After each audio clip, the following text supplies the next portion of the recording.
It was a Friday evening, and Derek was getting ready to go to work. He was still stuck working the night shift because the pay was too good. Maybe he could have gotten a job he liked better somewhere else, but money was still too important.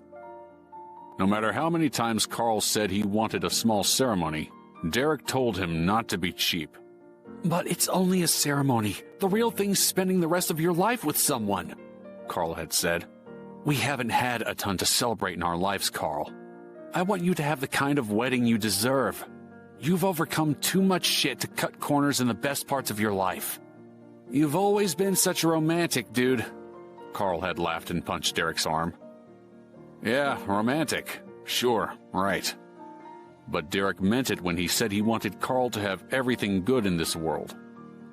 Derek looked at the magnet on the fridge as he walked through the kitchen adjusting his tie. It said "Save the Date" in big yellow letters over a picture of Carl and his fiancée hugging on a hiking trail. Derek smiled. Whenever he saw his little brother looking happy, he felt his life had been worth something after all. Derek was just shrugging on his jacket when his phone went off. The ringtone wasn't one he recognized. That meant it wasn't a pre-programmed number. Usually that meant it was a spam call, and Derek was ready to hang up and let it roll to voicemail. But something about the number gave him pause. The area code looked local, which was unusual for a spammer. Derek felt a lump in his gut he couldn't explain, and picked up the call. Derek Esposito, who is it? Mr. Esposito, this is the St. Joseph Hospital. The female voice sounded worried. Her concern, along with the word hospital, sent a shiver down his spine. Sir, is Carl Esposito your brother?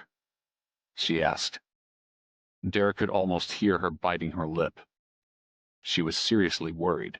Yes, what happened? He was involved in a car accident and is in critical condition. You should come down here as soon as possible.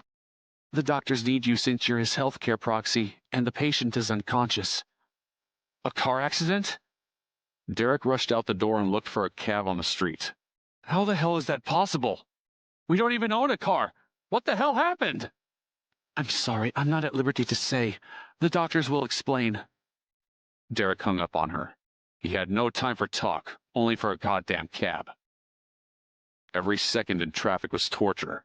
Derek called Carl's fiancée until he remembered she was out of town at a conference. He left her a voicemail, saying he hoped he'd have good news for her soon. When he finally arrived at the hospital, though, it was too late. The look on the doctor's face told him everything he knew. What kind of justice is that? Derek visited the DA multiple times, expressing his outrage and demanding they ask for his first offense. Also, his parents had hired a great lawyer. The judge, a father of teens himself, had been unwilling to destroy Chris's life. Derek did not make a scene. His fire was extinguished. He had no more tears to shed. After the trial, Derek simply went through the motions. He kept to his routine like nothing had happened, his brain refusing to look at the nightmare his life had become. The only thing that made him feel alive was a constant headache that started shortly after Carl's death. The doctor told him it was stress-related after all that had happened. Derek swallowed aspirin like it was candy. But the pain only got worse. Derek finally found the strength to get a serious checkup. Once again, life handed him a pile of bad news. According to the full body scan and follow-up biopsy, he had stage 2 pulmonary cancer. But I've never smoked in my whole life, Derek exclaimed. He even laughed a little. This whole thing was too absurd not to be funny. Indeed, it's odd. His oncologist was quite puzzled. She was a good-looking Hispanic woman, maybe 5 years older than Derek. In another life, one where he didn't have cancer and his brother was still alive, he might have asked her out. You told me you work for a chemical company, right? She asked. Derek nodded. Is that important? You're not a smoker and you're young. This cancer is too rare and too aggressive to be a coincidence. In my personal opinion, their ventilation system failed.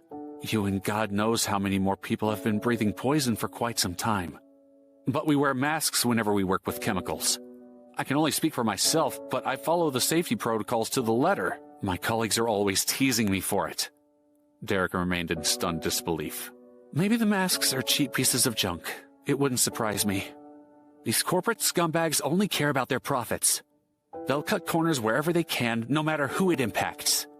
I wouldn't be surprised if they'd cut money from the safety budget to put a little extra cash in their pockets. The doctor was white with anger. They do this kind of thing all the time. Derek frowned. She just seemed too certain about where he'd gotten sick. He had to ask, "Doctor, what are you hiding from me?" She nibbled on her lower lip before answering. "Between you and me, you're not the first person who works at your company to be diagnosed with this type of cancer. I've already reported it to the Department of Health. If I were you, I'd get a good lawyer and sue the tar out of these people. You'll need a lot of money for treatment. Since the cancer's so rare, insurance won't cover certain types of radiation. I'll lawyer up, but I don't want any treatment. I'll just take palliative care." The doctor gasped in shock. "Look, we have a chance to beat this. It's not a great chance, but it exists. But the window where we can act is closing. If we don't start fighting this soon, you'll have 6 months to live, a year at best. We need to be proactive here." Derek couldn't help but chuckle at her constant use of the word we. "We barely know each other, Doctor. I think you're a decent sort of person, so I want to be frank. We have nothing to do with one another. We aren't a team," Derek said with an icy tone. "I don't mean you and me specifically.